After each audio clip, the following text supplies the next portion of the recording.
Hello everyone and welcome back to the iProgress podcast. This is episode 6. I'm Dean and as always I'm joined by Craig, and today we're going to be looking at how to effectively and efficiently start your PhD journey. Now this is really important. We recognize that a lot of our viewers on the YouTube and also the listeners, you guys out there, are early career academics, master's students, PhD students, individuals wanting to go on that PhD journey. And what we're seeing over the last few years is that there's been a decrease in the amount of funded PhD places that are available. So there's a recent document that's been released by the Universities UK International.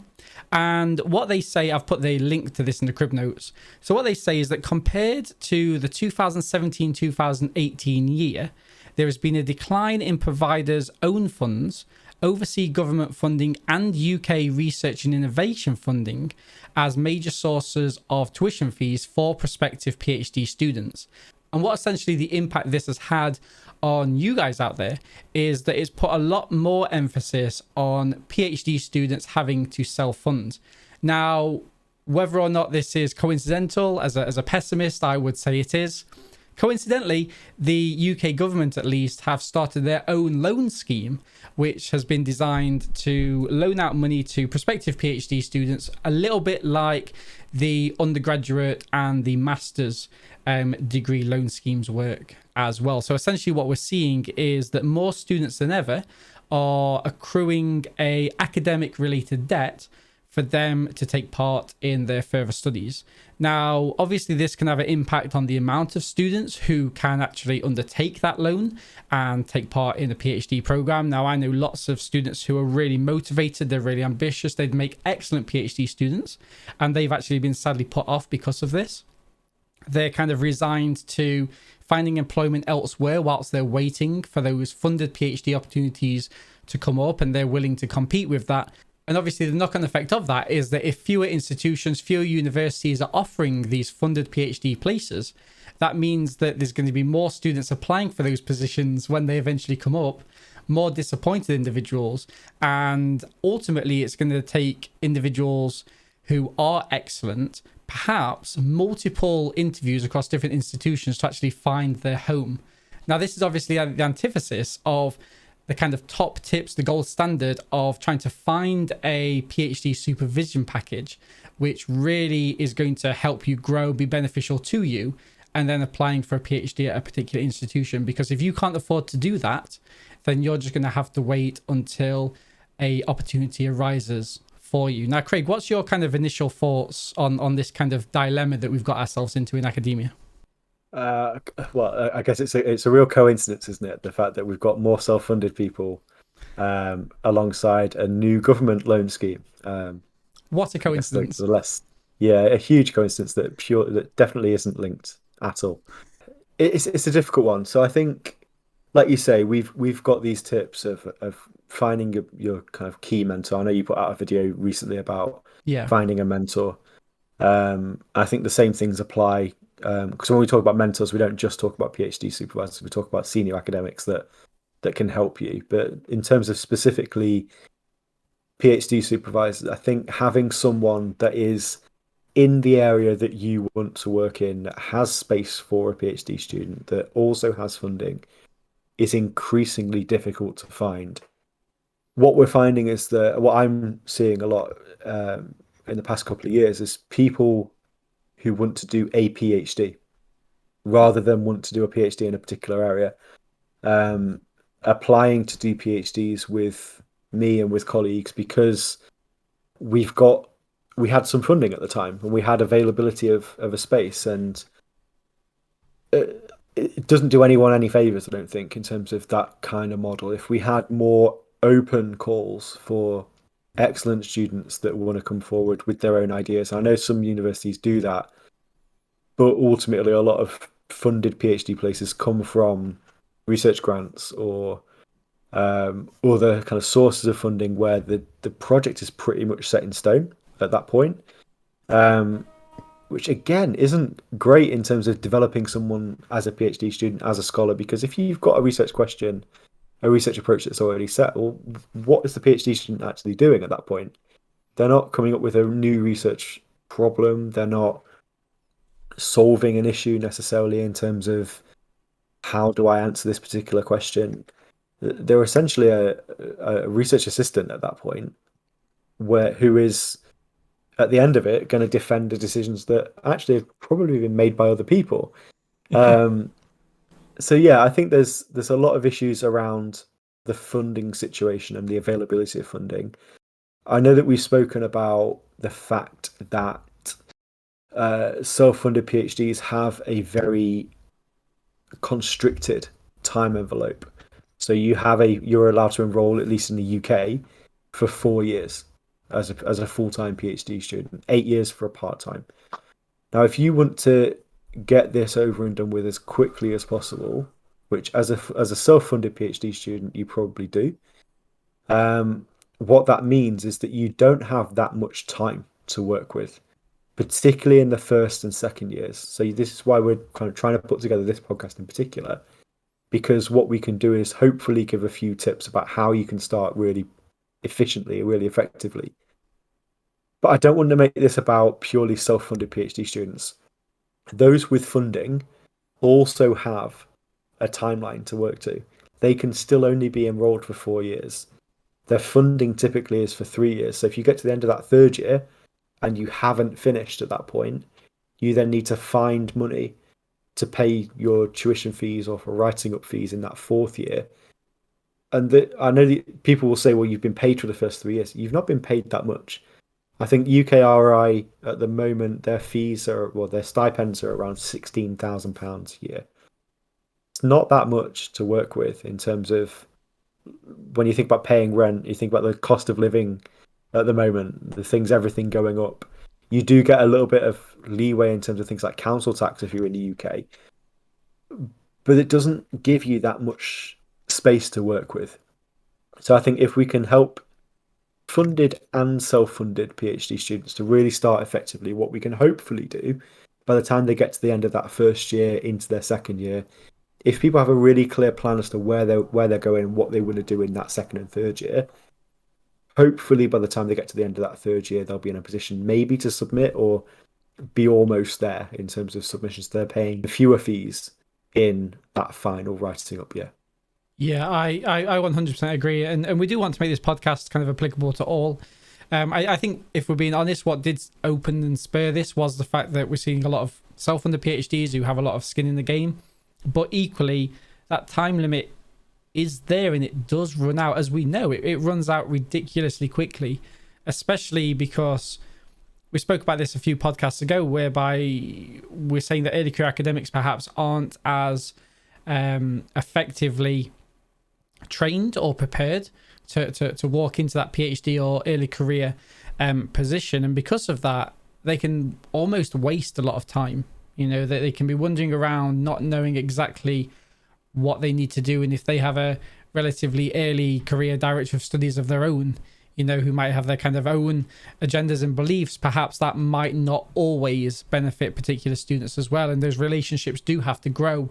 But as they are growing and maturing, you know, you are eating up a lot of time. So having said that, our kind of second topic for today, we obviously wanted to introduce the scope, but the key part of this, which we're going to be spending the majority of the time on, is looking and reflecting at some of the key tips that we have for starting off as effectively as possible. Now, we're going to be covering the first week now, and then the third topic of the podcast towards the end, we're going to be looking at how we might shape that across your first year, because this is going to be a really efficient starting point. And if you are a PhD student who perhaps, you know, you're already in your second or third year, please do kind of listen to the end of this, because actually we'd like you to reflect on, did you map onto this or did you take a slightly different approach?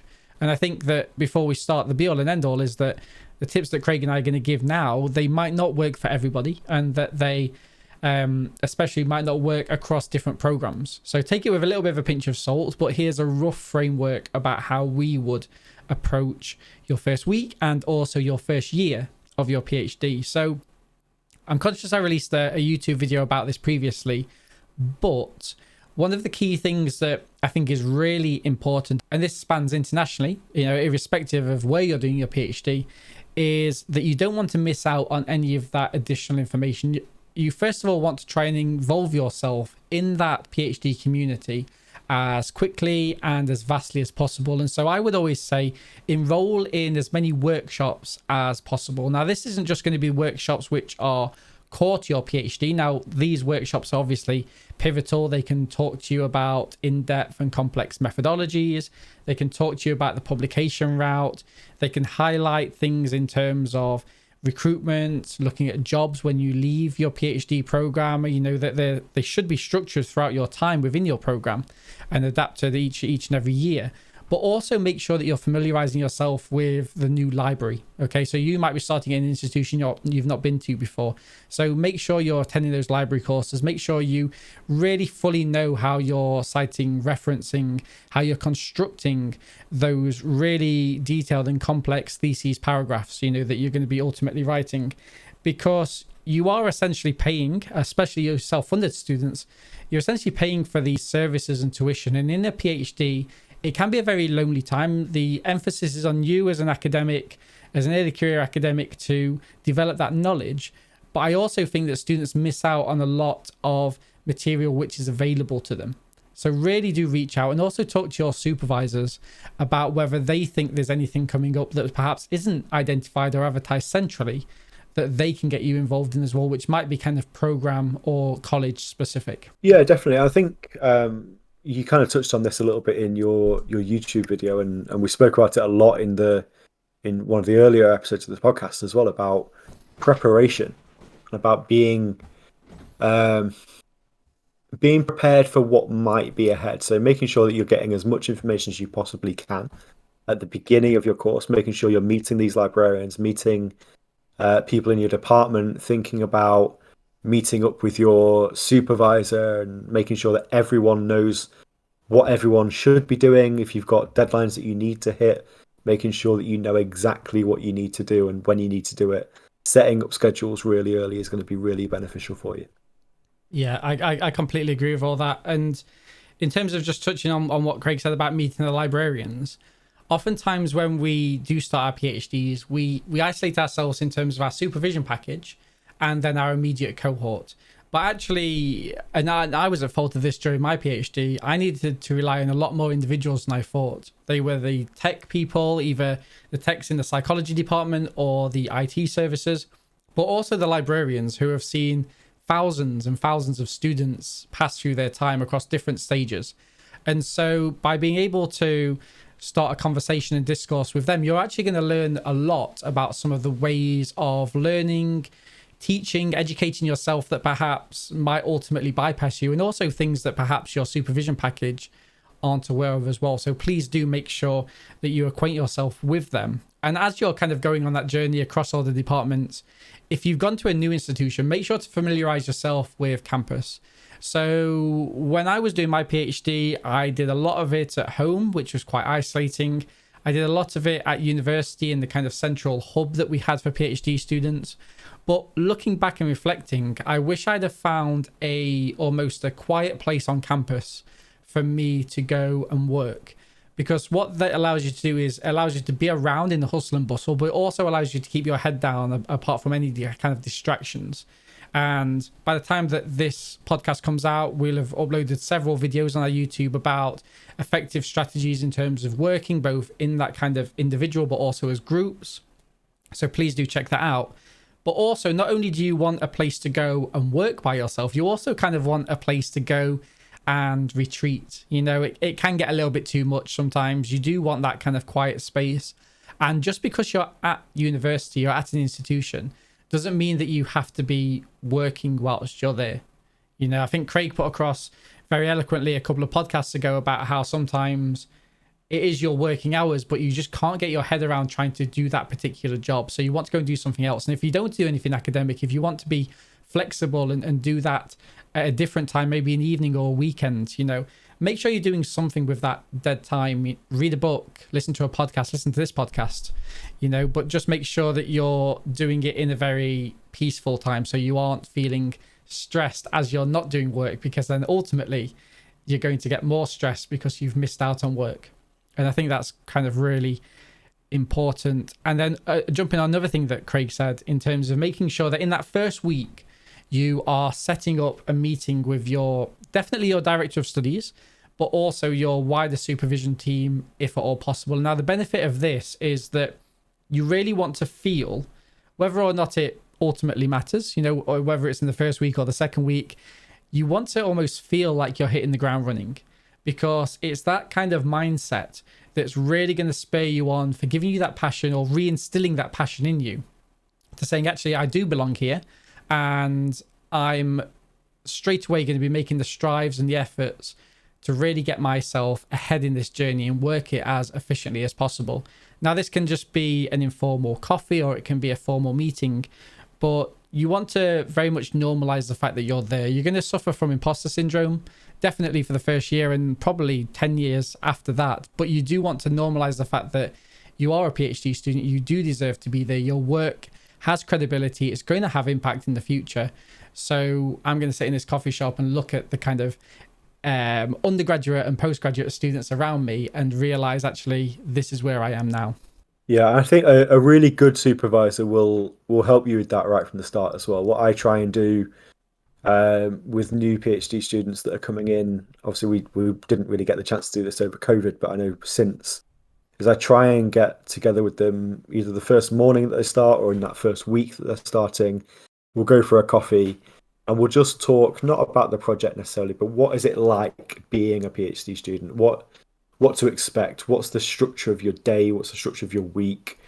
Obviously, making sure that they know that as a supervisor, I'm there if they need anything in terms of support for their studies, or I can signpost, but also to identify what their needs are at that particular point in time. It might be that if someone is self-funding, that they need, I don't know, something to help them get some money, whether that is hourly paid lecturing or if it is doing some marking work or thinking about how they can access funding from the university.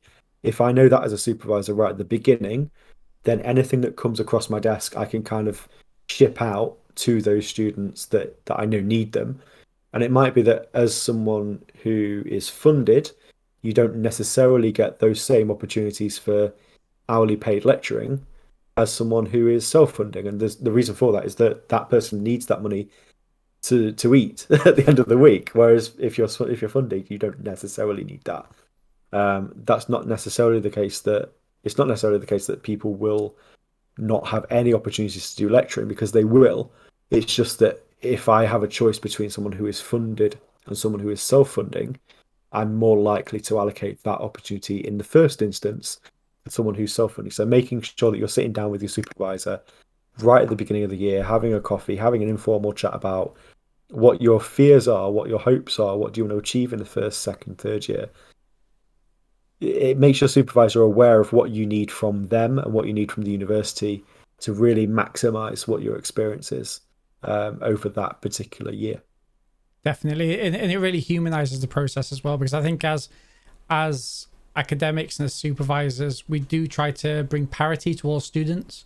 But in terms of doing that, it might mean that different students need different support and different opportunities at various stages of their degrees. And so there's a lot of triaging involved in terms of making sure that everybody feels supported and happy. And then I kind of guess the final almost exercise for you all to be doing on the first week of your PhD is to attend all of those welcoming induction events as possible, attend as many of them as possible rather. And the reason for this is that they might not be directly relevant to you. You might not get the opportunity to share all of your experiences. There might be very minimal things involved in your particular program, or if you're a funded student with a directed project, you might be missing out on those conversations in terms of, well, look at the different opportunities or different options that we can do when we're crafting our proposal. But what that will allow you to do is start to identify people that can be in your tribe, be in your very close proximity or very close community. And these individuals are going to be really beneficial for you, because as you ultimately grow within your PhD program, you are going to be needing to turn to those peers. You are going to be needing to ask for help and ask for support. And sometimes that help and support might not be coming directly from your supervisor, but that can come more informally from peers within your cohort. And every year, you know, more people are going to be joining the PhD program. There's going to be some older PhD students there as well who you can look up to, and just try to develop that network and community, because I think that's going to be really valuable, both on a logistical level, but also on that kind of emotional support. 100%. Make sure that you are you're forming. I think I like the way you framed that actually, Dean, in terms of finding your tribe. Making sure that you've got people that you can depend on, that you can rely on if you need support, that you can talk to openly, honestly about what you're experiencing. But equally, as you go through your course, think about being a mentor to other people. I know we're talking about how to effectively start, but if you are in your second year or in your third year, think about how you can pass on information to others. In addition, don't just limit this to people that are in your own department, in your own university. Even think about networks that are available maybe in your discipline nationally. I know, Dean, we met through a postgraduate network. We weren't at the same university. You were a year ahead of me in terms of your PhD, but we met at a conference for a professional network of postgraduate researchers. So yeah, find networks that you can form, find communities, find organizations, and go to their events as well. Make sure you're talking to people. It might be uncomfortable to start with, but just make sure. I mean, we were quite lucky in that we had an instant kind of thing that we could bond over in terms of your terrible choice of football team. But anyway, we had that automatic thing. But there'll be people at those conferences that you can bond with for different reasons, and they'll become a point of contact for you, both in terms of your professional development, but also if you've got something going on personally. I know that, Dean, if I give you a call, you'll pick up the phone. It doesn't matter if it's about work or something else. If you need something, then it's good to have the people in your life that you know you can depend on, and they will become people that are friends for life. Sure, and I think that's a really good place to kind of end this topic, because I think lots of times when students at master's level or PhD level, they are looking at people in their kind of direct proximity or even further afield, and actually you're putting a very kind of a timely nature on it, aren't you? You're kind of reflecting, well, you know, these are going to be people that I can communicate with and share experiences throughout my PhD, but actually, you know, we've both drawn on lots of our wider connections that we met during our masters, during our PhD, now in our kind of more, I'm going to say, adult, grown-up professional careers. You know, be that you need to lean on someone to be an external examiner for you, or, you know, you'd like to have one of your students co-supervise with somebody because you know they're excellent at a particular methodology. The larger you can build your network now, and you can keep kind of facilitating that network, the better that is going to be for you trying to facilitate your way. It's another podcast, but facilitate your way into your first academic job. Yeah, just to kind of finish that point, it's about your mindset. I think it's about shifting that mindset from student to professional, or from student to academic. It's about identifying the fact that you are going to be, if you're doing a PhD, the chances are is that you've got half an eye at least on going into academia. If you are kind of on the fence about academia or industry, we know you don't like that phrase industry, but have a look at the previous podcast. But chances are you've got half an eye at least on going into academia. So think like an academic. Develop that mindset of you are a future academic, and you're trying to build up those networks that you want in your career. And this is your kind of apprenticeship almost in what is it like to be an academic, to start forming those networks, to start forming those collaborations, so that when you do get into your academic role, hopefully in 3.5, 4 years time, you can really hit the ground running there as well. Yep. I think that's a really nice place to end that, and I think it very much encapsulates the journey that we've been on, and what we would encourage other PhD students to go on as well. So that's your kind of first week in terms of what we would suggest would be some of the best kind of processes to go through, and the best opportunities to undertake if they are available at your institution. If not, that they should be. So think about how you might be able to mentor and facilitate other people's experience going forward as well, and you can kind of pioneer and lead on that. So turning our attention to topic 3, how can we also kind of manifest this effective working into our first year as a PhD student?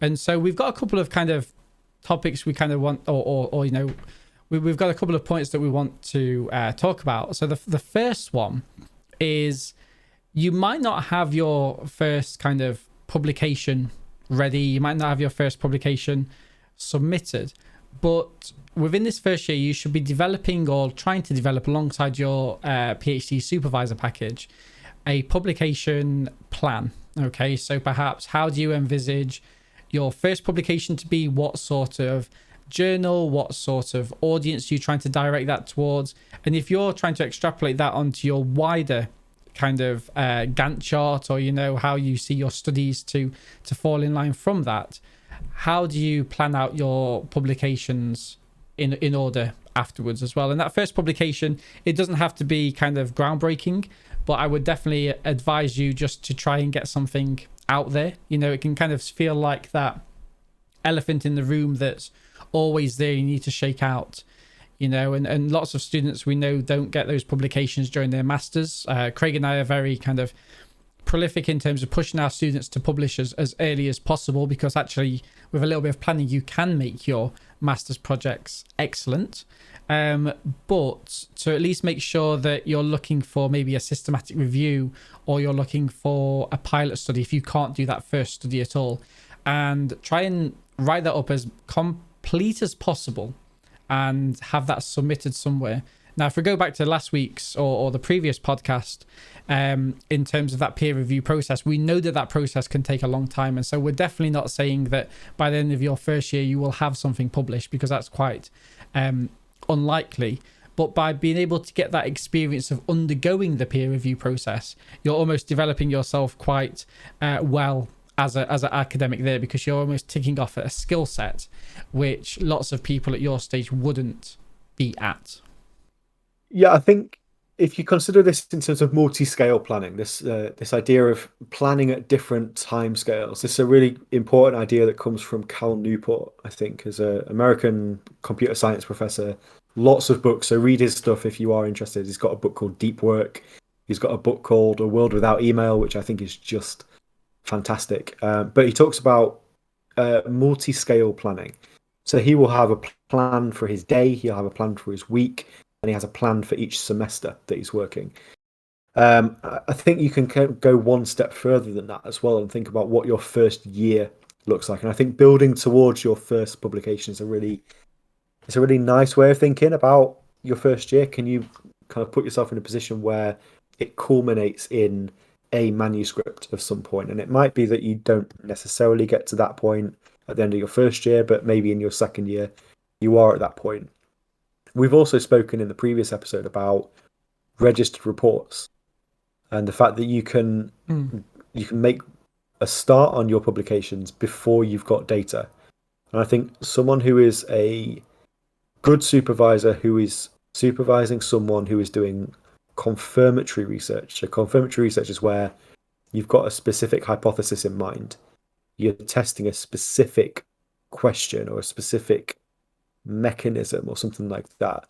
You can put together a plan for what that study looks like, and you can submit that as part of your first year or in the first 18 months of your degree. If you do, there are multiple benefits of doing that. Obviously, the first one is that you might get a paper in your first 18 months, or you might get the guarantee of a publication in your first 18 months.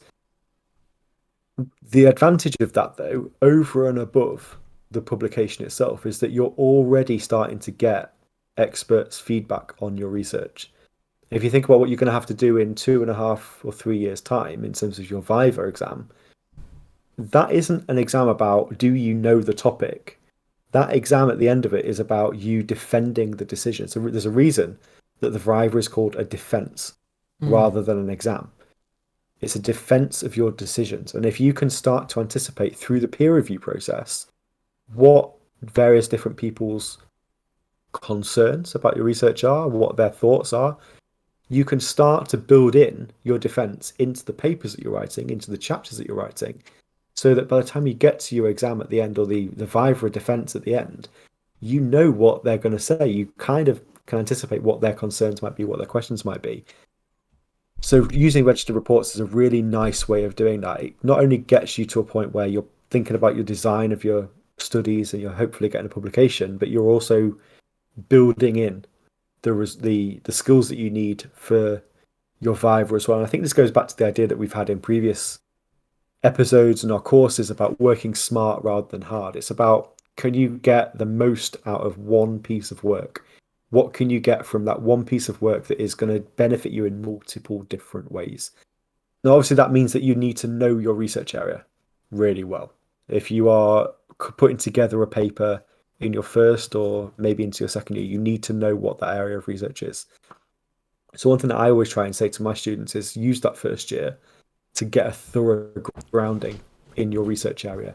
The key way that I think you can do this is to write regularly. I think developing a habit of writing is really important. If you can write 500 words a day, it sounds like a lot, but in reality, it's about half a page. If you're reading a paper, then you can write a 500-word review of that paper. If you go onto websites like Psychology Today, you can find that there are reviews of papers that are within that kind of 700 to 1,000-word limit. So you can see what those kinds of reviews look like. Over the course of a year, if you're doing that every weekday, you're developing a hell of a library at that point of reviews of different papers that you can then lift and put into your thesis, give some commentary around that writing as well to tie everything together. Those 500 words a day very quickly become thousands of words for your thesis in terms of the lit review, and you've developed a habit of writing every day. So 1,000 words a day, 500 words a day, if you're doing it as part of your reading, might be an extra hour maybe of work, which is not that much time to start thinking about building up that body of evidence and that body of writing that you've got. And the more that you write, the better your writing becomes as well over time. So if you're developing those workflows, developing those good habits right at the beginning, you can start to write more, you can start to read more. And if you're doing those two things in tandem, you are also understanding your area and you're coming up with material that you can potentially use in a literature review or the introduction of a paper that you might submit for publication further down the line. Yeah, I absolutely love that. And I think there's the two main points I'm going to pick and kind of develop on from there is the first one is about forming those habits. And as you guys can tell by Craig still being in the hotel, we record these multiple times on the same day, but we just change our shirts to make it look nicer. Creating those habits is really beneficial. Okay, we're going to be putting out lots of YouTube videos before this podcast comes out, which will be talking to you about the best ways for you to go and form habits. And that's a lot of the work that I do when I'm coaching my academic tutees as well, is how can we shape that mindset of people getting themselves in habits, even when you're faced with days when actually I don't feel like I wake up and I feel a little bit low. I don't feel very motivated. I don't think I can write 500 words today. Well, that's fine. Make sure you write something. Make sure you write 50 words. Make sure you write 100 words. Just make sure that you're keeping up with that momentum. You know, it might not be your best work, but we don't always do our best work every single day. And I think that's something we need to realize. But what we're doing is we're instilling that habit in us. And when that habit is normalized, actually it's easier to pick up that pen or pick up the keyboard or type on the keyboard. You don't want to pick it up and start actually developing those words. And I think that's going to be really beneficial. And so the second thing is, as a part of this iProgress company and as the course, I've also developed recently, and this should be out by the time you guys listen to this, a mini course on branding. And that's something that's coming up time and time again now, because as academics, we aren't just looked at as our individual institutions and academics within it. We have almost tagged onto our job being these outward facing personalities who are leading various areas of the research within our field. People are looking at us from other institutions, people are looking at us from industry and the media. And as such, we want to be coming across in a very knowledgeable and carefully curated manner. And so I released this course in terms of academic branding and professional branding more broadly, because I think it's really important to start to develop that following on social media, the information that we're putting out there. And as Craig mentioned, if you are writing these 500-word reviews of papers, yes, you can be putting that into an introduction and you can be kind of manipulating it to fit in terms of your literature review for the thesis and dissertation for the PhD. But you might also be wanting to work smart and not hard and repurpose that for a blog post that you're putting out there every week, or you're recording your own podcast. regardless of what you're doing, you're instilling yourself in the mind of others as an expert in that field. And if you are an expert, if you are the go-to person, your name is going to be recognized. So when you do go for a job interview after your PhD, actually, hopefully people will know you and people will be aware of your work, and you're not just coming at it as another face in a pool. And a lot of the things that kind of Craig and I do with our students, and hence the iProgress company, so we can adapt and instill this in everybody, every early career researcher, is we want to be making students as competitive as possible. And actually, this is a small step, an incremental step that you can take every day, every week, every month, which will make you highly employable, especially to peers who perhaps aren't taking part in any of these processes. Yeah, I mean that's a fantastic point actually about blogging, and one that I hadn't thought to mention, but I know when I was doing my PhD, I blogged a lot. If anyone's following me on Twitter, they'll know that I've had various different websites where I've blogged on different platforms, and one of those actually led to someone who's now a professor. I don't know where he's at now. Looking at the blog and thinking through, actually, this is something that is potentially publishable in a journal.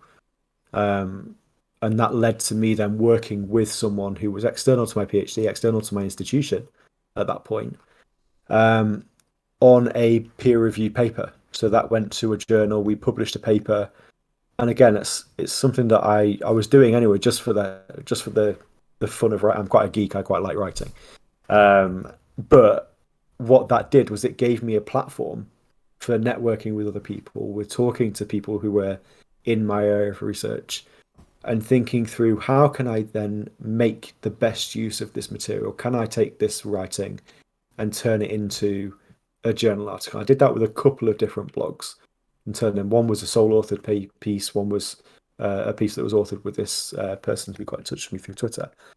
But ultimately, at the end of my PhD, that's 2 additional publications that I've got that are unrelated to my area of research, unrelated to my doctoral work, but it shows an understanding of a broader body of literature. And I think, just going back to one point you mentioned at the beginning of that section about it not being your best work, those 500 words a day don't need to be your best work, and they probably shouldn't be your best work, because if you're building the habit, you're writing for the sake of writing rather than writing for a particular purpose. One thing I really would like my students to do is to write for it sounds quite corny, but write for the joy of writing. Write for the habit. Don't write for your thesis off the bat, because when you're writing for your thesis, you should be focusing on your thesis. So taking those half hours to an hour of writing of 500 words and then collating all of those into a chapter or into a article or into a presentation, maybe. When you're doing those thesis related stuff, or that thesis related stuff, that should be deep work. That's again another kind of concept in Cal Newport stuff. That deep work for 2-3 hours, thinking about how do you take all of these disparate pieces of information and collate them into a coherent argument within a chapter, within a paper, so that you can really show that you have a good grasp and a command of that area of research. If you can do that, it means that when you're sitting down to do that work, you don't have to then start reading again. You've got all of that writing already, and you can get straight into the collating rather than trying to get to grips of, okay, what does this person actually say? What does this person say? How do I fit these together? You've done all that anyway. You've done all that already. What you can do is you can bring all of that together in a way that makes sense, that shows that you can formulate an argument. And again, going back to our 6 tips for essay writing, forming an argument is the key thing. It doesn't matter if you're an undergraduate degree student or a PhD student or a tenured professor writing a full-length book. You need to have an argument in your writing. If you don't have an argument, then why are you writing? Why are you bothering? If you can have that argument and you're bringing together various bits of information that you've written regularly, then you're taking the ideas, the kernels of the ideas within each of those pieces and bringing it all together. Yeah. I really like that you brought on that in terms of formulating the networks from that writing, because that very much maps onto what we were saying in the first week of your PhD experience, where you should be looking for that tribe and that network, because actually that just shows that you can extrapolate that to any point in time. And if you are able to brand yourself, that's only going to be able to act to increase your networking potential. People see you as an expert in the field, they're going to want to connect with you, they're going to want to collaborate with you. And even going back to the mental health in academia argument, the more people you've got collaborating with you, many hands makes light work. Actually, your workload, you are working smarter through that process. And so you'll find yourself kicking out more papers than some of your colleagues and peers, when actually you'll be doing less work contributing to that. And I think that's an ethos which not enough of us abide by. And I believe that we've got one last point in terms of how we can start off working as effectively as possible for the first year. And this is something that you've pioneered on in terms of lots of the resources you've been generating for iProgress. And that is making sure that you have templates and workflows available. You've tried lots of things out in your first year, but now you have a more stable way of working for your second and subsequent years. Yeah, exactly. Templates for me are absolute lifesavers. So I've got a general rule in that I should never start a document that is a blank piece of paper. I should always have something to start from, whether it's a blank piece of paper but with the headings formatted already.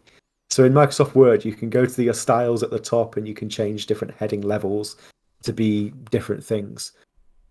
Having a template for a paper or for your thesis or for your workflow. One thing that I'm developing for iProgress at the minute is the PhD student dashboard. So we've got the academic planner for those who are doing taught courses like your undergraduates or your MSc or MA programs. But at the moment, we haven't got the equivalent offering for PhD students. And what we're trying to do at the moment is to bring that together so you can keep a track of what you're doing, when you're doing it, why you're doing it. Hopefully with kind of paper planning resources within that and templates for different paper types built into that template as well. So hopefully that'll be something that will be quite useful for people, but making sure that even if you're not using something like that, making sure that you have a paper template on Microsoft Word or whatever word processing package you're using, so that you don't have to start with a blank piece of paper. If you're starting with that blank piece of paper, it makes it much more difficult to get into the flow of writing. If you know what you need to put in each section because you've maybe written a couple of notes to yourself, a couple of hints in your template, then you're going to be starting with the right mindset of being able to work really deeply on that document right from the beginning, rather than shallowly looking at how do you format a particular heading or how do you format your quotes. If you're doing a qualitative piece of work, you should have a style at the top that is for a quote, so that you can then go to your headings. You've got your style there that says quote, you hit that button, you can type your quote in, hit enter, and it goes straight back to your normal writing style within the document itself. You should never start with a blank sheet of paper, because you just end up wasting time going through the different formatting options that you have, making sure that you've got your Zotero library set up so that you don't have to think about what your formatting is for your references, that you can just put ref in a bracket and then go back to it later and put in the right reference, hit a button in Zotero and it makes your reference list for you. Making sure that you're using these kinds of tools so that you're not procrastinating on formatting. I think we're very good as academics at doing productive procrastination. I don't know if that's a term. If it's not a term, then we should trademark that. We are stealing that. We are stealing that. But productive procrastination is where we are procrastinating by not doing what we're supposed to be doing, but doing things that make us feel productive, like formatting a reference or figuring out what styles we should use on Microsoft Word, or formatting the margins of a paper or something like that. Something that just isn't going to be useful to us at all, but it makes us feel like we're doing something. Yeah, I very much like that. I think that productive procrastination is going to be my new favorite term. And I think that one thing that students and academics do quite poorly is try to be perfect on the first parsing of the writing that we do. And I think that, as you said there, just stick ref in brackets, because you might not have that particular reference in mind. You might not even have it in your database, but that's an idea. You read it somewhere before, stick ref in there, move on to the next part. Your 500 words or however many words you're writing at the minute isn't going to be perfect. And that's something we need to recognize and establish, because if we spend an extra half an hour making that sentence or two perfect, then just think about how much time we've wasted with this productive procrastination that could have etched away at our workload. So before we kind of draw this to a close, I think it's definitely worth noting that not all of these tips are going to be applicable to everybody. It might differ, as we said earlier on, depending on the kind of program or the area that you're working with, but hopefully they are general enough yet specific to be actually actioned upon. And Craig's kind of a master of these templates, so make sure you are kind of joining the mailing list, and we'll be putting some information out about those templates when they're available. Maybe some free versions of some of the kind of techniques in there as well, which we've had really kind of good feedback on. So going to draw the podcast to a close, guys. Thank you very much, as always, to Craig for joining me today. We've been talking today about how we can start our PhD effectively. We've talked about the reasons why that is so important, notably because we know lots of students are self-funding, but equally, whether you're self-funded or not, there are these timelines and timescales which we do need to abide for. And hopefully we've given you some little hints and tips about how to kickstart your first week, but also how to extrapolate that to your first year and beyond. Let's everybody try their best to succeed as effectively and efficiently as possible within your PhD programs, and Craig and I will be here along that journey to help support you whatever way we can possible. So as always, hope you've really enjoyed the video and the podcast today. Make sure to leave a like on the video if you're watching on YouTube. Leave a comment down below to let us know your effective tips at how you can kickstart a PhD, or if we think back about any horror stories which we wish we'd have known when starting a PhD, we'd love to hear from you about those as well. So thank you very much, as always, and we will see you in the next episode.